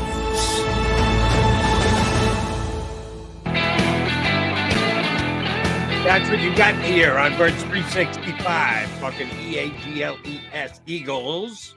McMullen and McDonald doing it with Paul Domwich. And since it's the month of June, he's gone to full summer outwear. Like it, Domo. Looking good. Where are you going today? The beach or just to the store to show off? Where are you wearing that fancy shirt? Just my regular ensemble, Jody. Yeah, it's going to be 86 today. Damo's ready, baby. Yeah, gotta have it. Plus, he's been around Andy Reid too much, so you got. You look like you could work for Andy Reid, correct? Yeah. All right, Damo. First day that the media gets in to see the Eagles, if you were heading over and you knew you had to come up with some kind of angle or story thereafter, knowing full well what it is or isn't day one of open practices for the media for the Eagles, what do you think you could find out? Well, I probably wouldn't find out a whole lot new with this organization, but I mean, the most intriguing aspect of this for me going into this offseason and this training camp is the defense. I mean, they've got two new coordinators on offense and defense, but nothing's going to change on offense with Brian Johnson. I mean, they're going to run essentially, they'll have some new tweaks and some things to surprise people. But his defense, everybody wants to see what's going to happen with Sean Desai. I don't think there'll be major changes. They're not going to suddenly become a Buddy Ryan blitzing team. But he's going to do some things that we haven't seen from Gannon. He's a respected coach. I'm looking forward to seeing how that defense performs. I mean, they managed to kind of stop the bleeding on free agents who left. Added some people who could help them. So, I went into the offseason thinking they were going to have to outscore everybody this year. I don't think that's going to be the case necessarily anymore. I think that defense is good enough to keep teams close to what they allowed last year. There's a lot of projection though there, Damo. I mean, we're talking about 5 new starters. I'm very high on Jalen Carter. I made that pretty clear. But I mean, Javon Hargrave is a good, accomplished player. And our old buddy Jim Sports and startup costs. Nakobe Dean had 34 snaps. I think long term it's going to be fine. I don't know about short term. They got to replace over 2,000 snaps between TJ Edwards and Kaiser White. And then safeties, both safeties. Marcus Epps, he was the Iron Man. He was out there for every play, basically. And C.J. Gardner-Johnson, we know, was a playmaker. And we know how fans like splash plays. I don't see a splashy guy who's going to lead the league in interceptions while missing 5 games. And then I bring up the last point, the expectations. And Jody and I talk about this all the time, and we probably talked about it with you. 70 sacks, and probably not going to happen again. Number 2 overall. Number 1 passing defense. And remember, that wasn't good enough. I think the expectations might even be a bigger concern than the changing talent when it comes to the starters on this defense. Any of that bother you? Well, I mean, there's some concerns, obviously, with the new people. But, you know, I mean, the people I like Nakobe Dean. I think he's going to have a big impact this year. You know, ultimately, I think it benefited him that he didn't play much as a rookie, because I think he's a guy who's probably going to have you could probably put him, come up with a snap number that's going to be a total for his career. And he saved a lot of them his rookie year by only getting, 15 snaps on defense. So 34. Yeah. Must be number. So that extends into his second year. He's fresh like a rookie. I mean, his body's not banged up.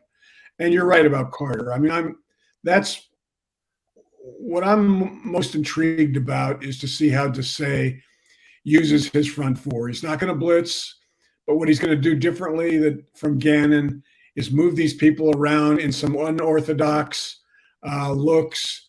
You know, he's going to overload sides, something that we seldom saw from Gannon. We may see Carter or Jordan Davis out in a wide 9. I mean, he'll let you think you can run on what he shows you. He'll give you a light box and dare you to run on passing downs. So, you know, I'm going to be interested to see a lot of that. I like Terrell Edmonds, the safety they got from. I mean, he's durable. I don't think if he's missed one game his entire career, it's a lot. He's very durable. Yeah. Yeah. Nicholas Morrow's coming off a career year. Can he match it? Did he play so well last year because the light finally went on, or did he play so well because everybody else in Chicago stunk? We'll find out. But I don't worry about this defense as much as I did 2 months ago. Damo, this is day 3 of this week first. We were off on Monday. So we did 2 hours Eagles Talk Tuesday, 2 hours yesterday. Our first hour here today, punching you up in our second. Jalen Hurts' name has not been mentioned once yet this week. There was a time during this offseason where the only thing we talked about was Jalen Hurts and the contract, and Jalen Hurts, and can they get it done? And what is Jalen? Oh, my God, he should have won the MVP over Patrick Mahomes. He's become an afterthought because of what he did last year and because they got the contract done. I guess everyone is just working from the assumption is downside is he's as good as he was last year. Upside is he's going to win the MVP. He's going to be better than Mahomes. We're not even going to have to debate it. This is just the way that he's been handled on our show the last couple of days. And the same thing on my WIP show. I haven't brought him up. I haven't heard anybody else on WIP bring him up. Are we forgetting that Jalen Hurts is still the key guy to this whole team? Is he not? Absolutely. And I don't think anybody's forgetting it. It's just that, Jalen keeps a low profile. I mean, he's not going to any darkness retreats. He's not. Good point. You don't have to worry. You don't have to worry about him saying, oh, that's funny. You don't have to worry about him saying anything strange about his offensive coordinator, because he and his offensive coordinator are best friends. I don't think, I'm fairly confident last year wasn't a fluke. I think he's going to be better this year. I think he's going to be better. I look at what he did last year. I think we're going to see a little bit of a different Jalen this year. I don't think he'll run as much. or at least that's the hope, I think, by them, because it's, they don't want him to turn into a Lamar Jackson who's missing the last 5 games of the season when they need him. At the same time, his running is obviously important to that offense, but he needs to improve in the red zone. I think they want to throw the ball more in the red zone this year. Last year his numbers were just okay in the red zone. They ran, I want to say, like 116 times in the red zone, 59 passes. So I think that's going to change a little bit, and his numbers are going to improve down there. So I think that's why nobody's talking about Jalen, because everybody's confident that we're going to see the same kind of level of excellence from him. And by the way, this is the time of the year you jogged my memory, Jody, bringing up, we haven't, Jalen Hurts is now sort of a constant with this team. This was the exact time of the year where he had evidently the worst OTA practice in recorded history, and the report came out, and so my point is, don't get overly excited, good or bad, from a fan perspective. People are allowed to have bad practices, off days. A lot of times you're working on things. You're not trying to accomplish what people think they're trying to accomplish. I remember when Doug was here, you probably remember, Damo, they would put out the reminders of the 2020 practices to try to educate all the reporters that, hey, the defense is servicing the offense here and vice versa. Make sure you put that context in it. The Eagles are very cognizant of that stuff. They can't stand, for instance, when Elliott does training camp quarterback stats. You think they're too worried about that stuff? Just from an overall standpoint, like, who cares? Well, I mean, this organization has always had sensitive ears. They listen to everything. They hear everything. They're worried about everything that's said.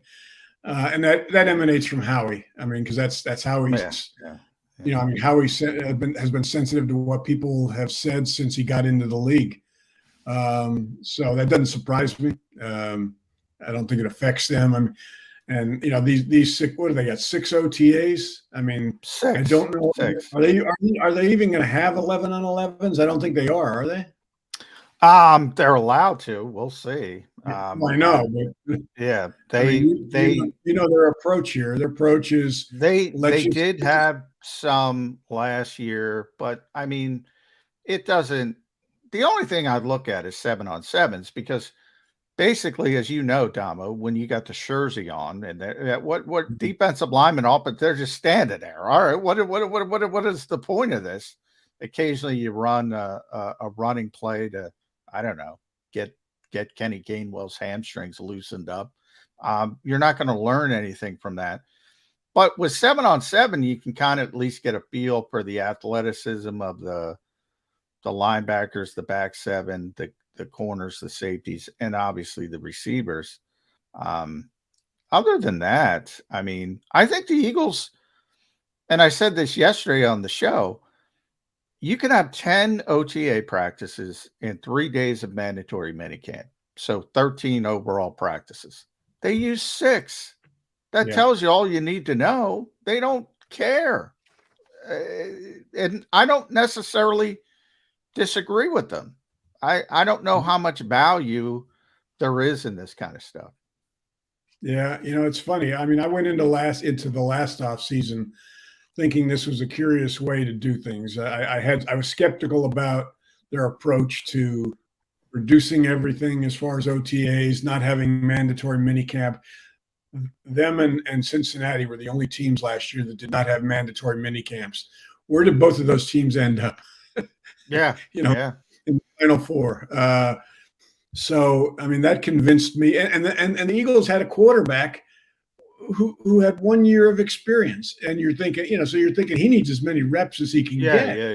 Yeah. And what does he do? He has a biggest turnaround in recent history, and is a runner-up for the MVP. So I'm convinced that you just get everybody healthy. Do as much classroom work as possible during the off season, and you'll be fine. All right, Damo, going to ask you to go to your Eagle crystal ball a little bit here. I asked a similar question to Ed Krause. I'll ask it to you differently. Last year, the way the Eagles, with Shane Steichen in place as their offensive coordinator, but still it being Nick Sirianni's offense, Brian Johnson taking over, we expect the offense to be similar, much like we expect the defense to be similar. How will a tweak work between the side defense and again in defense? How much is it going to change moving from Shane Steichen to Brian Johnson? If it's similar, if it's a lot alike last year's offense, who from this year's group is going to be Miles Sanders at the running back position? Or is there even going to be a Miles Sanders? Are we going to see a more equal spread between the running backs? Because Miles got 70% of the carries and everybody else split up to 30%. How do you think the running back position will play out over the year with the new offensive coordinator? Will there be any change at all? Well, I thought the trade for DeAndre Swift was I don't know what Detroit was thinking. I don't know why you would get rid of this guy. You look at his numbers, and it's not necessarily only because he can run the ball. In fact, it's more because he can catch the ball. Late last year, you saw a change in the Eagles' offense where Jalen seemed to be more comfortable getting the ball to Gainwell in the playoffs in the passing game. That was something he didn't seem to want to do in the past. Now, a lot of more checkdowns late in the season. Now he's got Gainwell and he's got Swift, and I think you're going to see both of them be big parts of the passing game this year, as well as the running game, but more the passing game. I mean, Swift's a guy that's averaging, like, I want to say for his career, 7.78 yards a catch. I mean, that's for a running back, that's pretty damn impressive. And Gainwell's not far behind. I mean, Gainwell, you can line up anywhere in that formation. So I think that's what's going to be different about this offense this year. I think the running backs are going to be more of a factor in the passing game. Run game, they're going to split everything like they did last year. There's not going to be a workhorse. We're going to see Swift. We're going to see Gainwell. We're going to see Scott. And we're going to see Penny if he can stay healthy. I mean, he's a guy that could be a major factor in the run game if he can stay healthy, but that's a big if. Yeah, that's a big if. I'm not buying that, Damo, just because I don't think that's the way Jalen plays. He does not dump the ball off to running backs. Like, that's, the tradition when we think of traditional pocket quarterbacks. One progression, two progression. Sometimes you get to three, but more often than not in the modern game, you go to your outlet receiver. Jalen doesn't do that, and it's been good for the Eagles. I mean, instead of dumping it off to DeAndre Swift and getting that 8 yards, he's getting 13 yards, gashing the defense, making a big play. I think maybe as he starts to age a little bit, and maybe 3 or 4 years down the road, I think maybe that comes into play more. But boy, I think he's going to be Jalen Hurts this year, and I don't think he's dumping the ball off the running back. If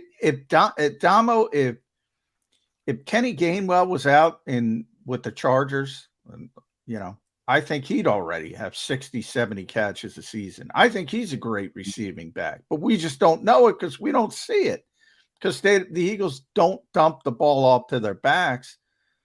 I don't think that changes that much this year. You think the Eagles are going to hammer him and say, hey, health this, help that, try to take less hits? Because that to me is a fine line. Well, I don't think I'm not suggesting that Swift and Gainwell are going to be his first look, but I mean, teams around the league on their schedule, particularly the teams in the NFC East, are watching a lot of tape of them this offseason, obviously. They're trying to figure out ways to shut down A.J. Brown, Devontae Smith, and Dallas Goedert. So, I mean, you loosen things up offensively by suddenly, making your running backs a threat that you're not going to be reluctant to throw to. Then suddenly they've got to kind of can everything they thought they could do during the offseason And, so, I mean, that's why I think they're going to use their running backs more. And I think, he's gotten smarter, and he's not going to, he wants to play as long as he can. He knows they need him healthy. I mean, if you can dump the ball off to one of those guys rather than take a hit, why wouldn't you do it? I give you one reason. Nick Sirianni said it during this offseason. If they're going to pay him all that money, they're not going to ask him to do less. If anything, they're going to try and hold the line at what they did last year. And he's pretty damn effective running the football for first downs, for yards, and for touchdowns. So over time, it has to happen because you just get older and slightly slower. But I don't know that it's going to be year one. I think they're going to try and do things very similar to what they did last year. We're going to have to see it play itself out. All right, Damo, I asked this to Johnny Mac. He gave me a number the other day. I need the number from you. Percentage chance DeAndre Hopkins signs with the Philadelphia Eagles. What percentage number are you putting on it? 0. John went 2, I went 3. So, hey, I'm high man on the totem pole. I'm the optimist out of the three of us.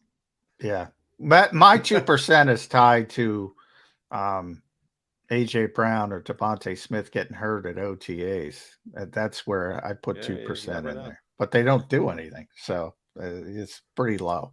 What do you think? I'm obviously beyond the big name trap, and Joe Banner uses that term all the time over at the 33rd team. I think it's a good description. Fans like big names. There's only one football. Why can't people get that around their head? You just talked about A.J. Brown, Devontae Smith, Dallas Goedert. Now you have backs that can catch the football. Why is a 5-time All-Pro who's used to catching 100 times when he's healthy? He's going to be happy with Quez Watkins level traffic. Can't people see the warning signs? They're flashing like this, Damo. Why would you want to invite that? Because that's the way people think. I mean, that's the way fans think. Just load up with every possible big name you can get, and nobody will beat you. They don't understand. You got to keep this guy happy if you signed him. I mean, where are you going to find the targets for him? Like you just had mentioned, all the people the Jalen. I mean, we were worried last year if he'd find enough targets for A.J. Brown. Still worried, by the way. Still worried because you got to keep AJ, Devontae, and Dallas happy. And part of it was Dallas got hurt for 5 games. Then, we were rightfully worried. Yeah. And here's another question. I'm not sure. I mean, if you look, I think DeAndre Hopkins is starting to go down that descending arc in his career. I mean, I don't think he's going to ever be as good as he's been. So you're not getting a guy who's going to be better, this year and next year. What is he? 30 years old. 30. I mean, he's a great player. But and then you got a quarterback who, for 2 years that, they managed. I mean, Howie and Jalen's agent did a marvelous job in negotiating his huge contract, where for 2 years there's minimal cap problems.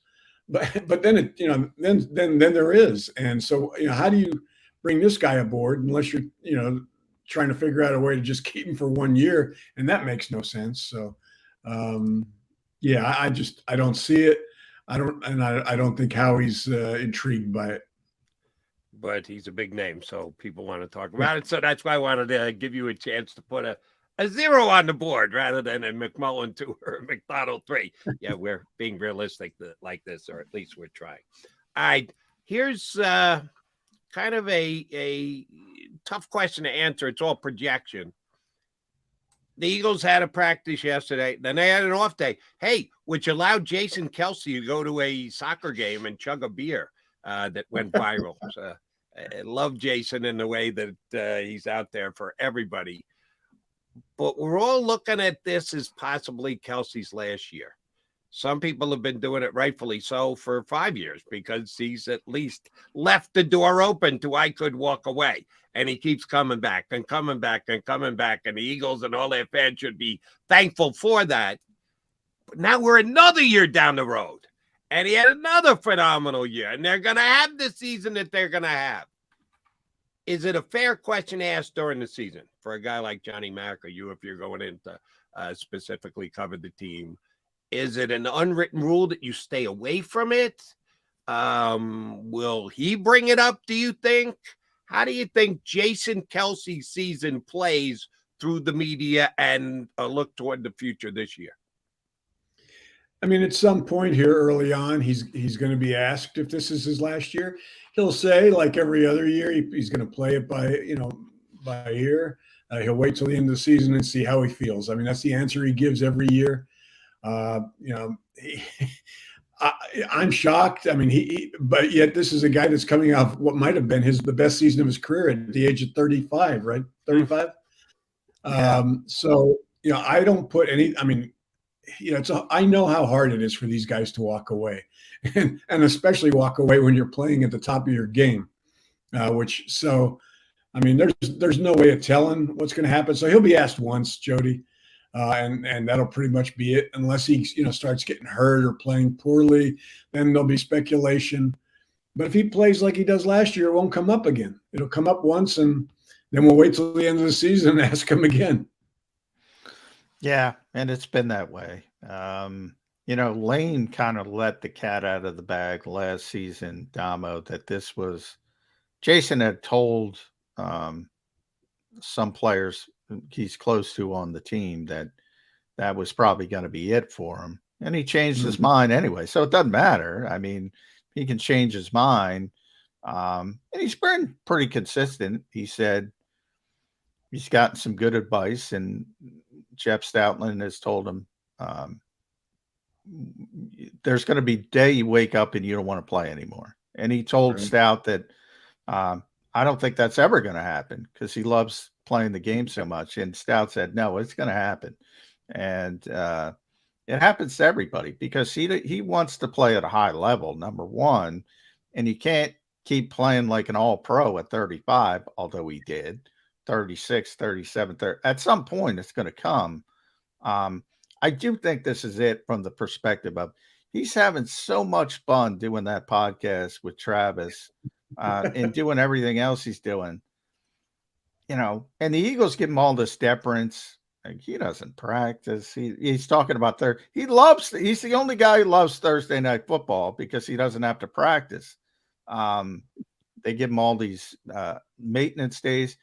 And he said in the past that if Doug was still here, he'd probably be retired because even though it's not the old days, Doug's practice schedule was a lot more difficult than this one.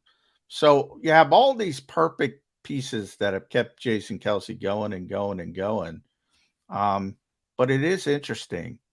And Cam Jurgens, and I bring up all of that to bring up this to you. I think we're all pretty much assuming Cam Jurgens is going to be the right guard, unless he has a really poor training camp, and I don't expect that. Mm-hmm. But my question to you is, should they think that way? Because ultimately he's going to be the center. And I know we've said that in the past. We've said it with Isaac. We said it with Landon Dickerson. And maybe he turns in to be a Pro Bowl right guard and they change their mind again. But he's undersized for the position. He's got that natural athleticism they now like because they've seen it with Kelce for so long.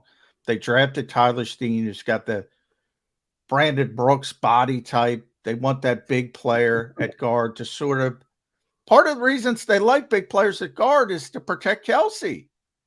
And, now you have Jurgens protecting Kelce, which is not the same, and you want to have Tyler Steen protecting Jurgens. So if I'm making any sense to you, and I'm probably not, why mess with it? Just who cares? Let Cam Jurgens sit behind Jason Kelce and try to get Tyler Steen or Jack Driscoll up to speed at right guard. Well, I mean, you had mentioned Stout Jeff Stoutland. I mean, he's ultimately going to be the one that tells them what's the best way to handle this. My guess is Stout feels the guy could start 17 games this year at right guard and still be able to be prepped occasionally enough at center so that if Jason leaves after this year, Cam can step in and it wouldn't be a complete learning experience. There's also the fact with Steen. I mean, one of the things that appeals to me about Steen is not only that he can play guard, obviously, like right away, but right now you'd also, I mean, this is a guy that played tackle at Alabama.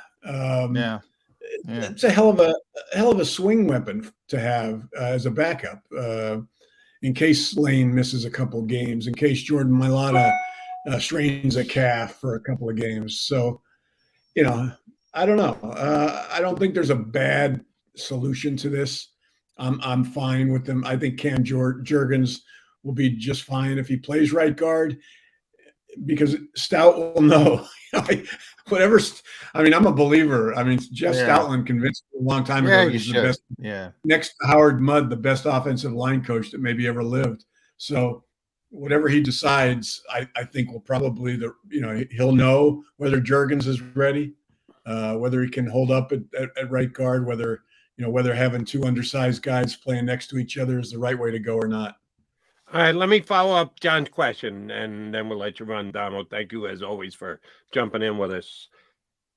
You have faith in Stout. I have faith that everybody believes Stout's as good as he is. One of my, after the fact, 2020 hindsight knocks against last year's Eagles team, which isn't easy since they were this close to winning a championship, was, I'm pointing the finger at a guy who's out of town, love kicking on dirt on somebody's grave when they've already left, is Nick Rollis. That he couldn't get Nakobe Dean more reps at linebacker last year. I know Kaiser White was good. I know Edwards was good. I know they never got hurt. But I think part of just running an organization is looking 90% of today, but 10% of tomorrow and down the road. I think the Eagles last year at linebacker looked 100% for today and 0 for tomorrow. And that's a little risky when you got two guys who are going to be free agents, TJ Edwards and Kaiser White. And now we have these questions about the Eagles at linebacker. I think they could have handled it better. That sort of thinking. Jeff Stoutland, how much is he looking purely at today, the upcoming 2023 season, and how much should he be looking at? If you want to tell me it's 100-0, Jody, you got to be in the moment. This is the chips all into the middle of the table year. I'll accept that. I might disagree with it, but I'll accept it. How do they make that decision? Do they worry about what happens in 2024 at all with a decision they make here in 2023? Well, if I'm the offensive line coach, I'm just looking at today. I mean, it's Howie Roseman's job to look at the big picture. Now they talk. Yeah, but is Howie Roseman going to walk into Jeff Stoutland's office and go, hey, you're not looking at 2024 enough? I hope not. And that's all. No, but there's conversations about what he's picking Stoutland's brain about, how much having Jurgens at right guard this year impacts his readiness to be the starting center next year if Jason leaves. I don't know exactly what happened with Nakobe Dean, other than the two guys they had starting at linebacker last year played really well. So there was no need to force Nakobe Dean in there. I think he probably had more special team snaps than anybody on the team. So, we can't discount that. That's an important part of of a football team, although, we often didn't think they played very well last year. But, I don't think playing as few snaps as Dean played last year is going to impact him this year. In fact, like I said earlier, I think it might be an advantage because he's going to be fresh. He's not going to be banged up, and he'll be, mentally. Nakobe Dean's one of the smartest guys on their team right now, so I don't think it's going to be a problem for him stepping in and playing. And I think the same is the case with how you approach that offensive line. You got to look at today. You worry about tomorrow because you don't know who's going to get hurt. Yeah. I agree with Tombo. That's Howie's job. Coaches, go win. Go win on Sunday. Go win today. Get 1% better. That's what the coaches are. I'm guessing how he's not going to be going in and even hinting to Stout what to do with the offensive line. Oh, he'll have a sit down with Nick. I think he'll go eyeball to eyeball with Nick. Yeah, I don't think he'll be doing that with Stout. So it does bother me a little bit. Damo, always a pleasure, brother. Appreciate it whenever you come on. We hadn't got you on in over a month. Glad you came on with us. We will be reaching back ASAP to get you on again to see what fine Tommy Bahama shirt you have on. Thanks for having me, guys. Take care. Thanks, That's Tom. Paul Dunwich here on Birds. By the way, breaking news before I know we got to go. Brett Kern announced his retirement. Oh, no. No. Say it isn't so, Johnny Mac. Great Eagles punter, Brett Kern. I'm joking. Obviously, he was a great punter. Tennessee. Not in Tennessee. green, he wasn't. No, not in green. With Tennessee, he was a Pro Bowl punter. He announced his retirement through the Titans. Brett Kern. He spent most of his time there, so good on him. All right, Johnny Mac, Jody Mac coming back. Got to put a bow on the show. Do you stream on a Roku, Fire Stick, Google TV, or Apple TV? Now you can watch 6ABC 24/7 with the 6ABC Philadelphia streaming app. And the big story on Action News? Search 6ABC Philadelphia and start streaming today. Go to get your game on. Go for the beers. Go for the cheers. Go for the hit and the hits. Go for the stakes and the stakes. Go to get your parlay on. Go to get your party on. Go for the scene. Go for the screens. Go for the gallery. Go for the win. Go to Ocean. Visit theoceanac.com to plan your visit. The greatest fans on earth. It's a bold statement, but would you expect anything less from Philadelphia? 58 years of heartache creates a toughness, a grit, a resolve not found in most. Sure, our prayers were answered, but now that we've had a taste, we're looking for more. Pondley Hockey, official partner of the Philadelphia Eagles.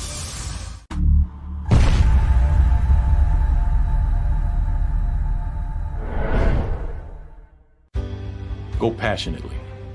Go fearlessly. Go confidently. Go Birds! Go confidently towards your goals with First Trust, Philly's hometown bank for nearly 90 years, and the official bank of the Philadelphia Eagles. We're focused on getting you over the goal line. So go with conviction, go with trust, Go Birds! and go forward with us by your side. First Trust Bank, the official bank of Philadelphia dreams. Oh, and go Birds. All right, did you know I was the mommy slam dunk champion? Really? Yes, really don't sound so surprised. Let's see it. Oh, you're ready. All right, here we go. Let's hear the crowd. So go to right, I go to left, fake a mom. Mama, go up, mama! She did it. Again? You can't avoid gravity, but United Healthcare can help you avoid financial surprises by helping you compare costs and doctor quality ratings. United Healthcare. Uh-huh.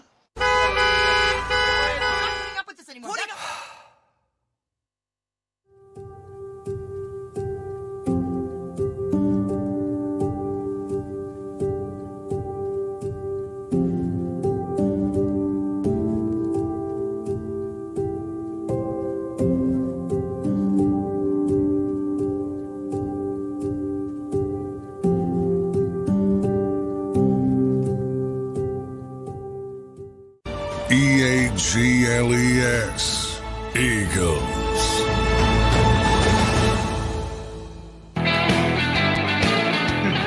Welcome back, guys, here on Birds 365. Johnny Mac is off to the NovaCare Complex to check out some Eagle action today. One quick note before we get out of Dodge. I disagree with Damo. I'm rooting for Damo to be right and me to be wrong, because he said he spun a story, a narrative of, hey, Nakobe Dean not playing, not as much wear on the tires, no injury issues. Yeah, but 34 snaps. Did I say 34 earlier? And it was 34. Yeah, 34. I said 32. It was 34. 34 snaps. What's your favorite Jim Johnson phrase, Johnny? Startup cost. Jim Swartz. I'm sorry if he got 70 snaps last year instead of 34. that would be less startup costs you're going to have to pay this year. That's the way I look at it. So I hope Damo's right. And the non-use of the Kobe. Well, where I think Damo's right, I agree with you. It's in a best case in a scenario, but I do agree with Damo when you ask the question of, serving the two masters. Coaches are about go win the game. And TJ was playing well. Kaiser was playing well. They weren't hurt. They weren't going to fix what wasn't broken. And that's Howie's job. That's Howie's job to think about the future. Understood. But when you're putting a substitute in from the game, Howie's not going to call down from the booth and say in mid-game, hey, get this guy onto the field. So the coaches have to be. Nor should he. Nor should he. Exactly. So the coaches have to, in my mind, be cognizant of it. And I think they weren't quite cognizant of. Hey, who's Minnesota last year? Every single game hanging in the balance. They couldn't afford to do it.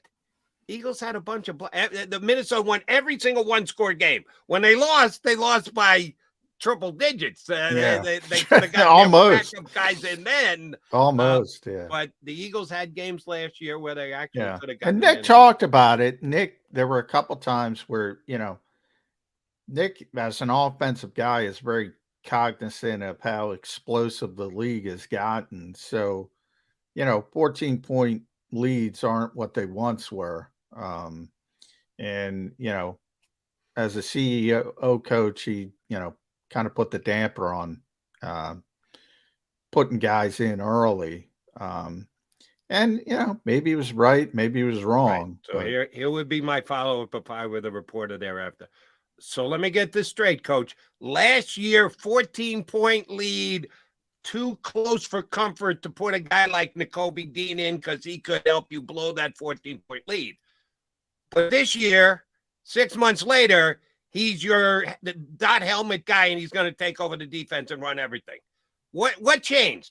During that 6-month period, when you were afraid to put him in when you were up by 2 touchdowns because the league's too explosive and we can't have a rookie in there, now you're going to put a guy who's got 34 snaps under his belt in, and you're going to turn the defense over to him to lead.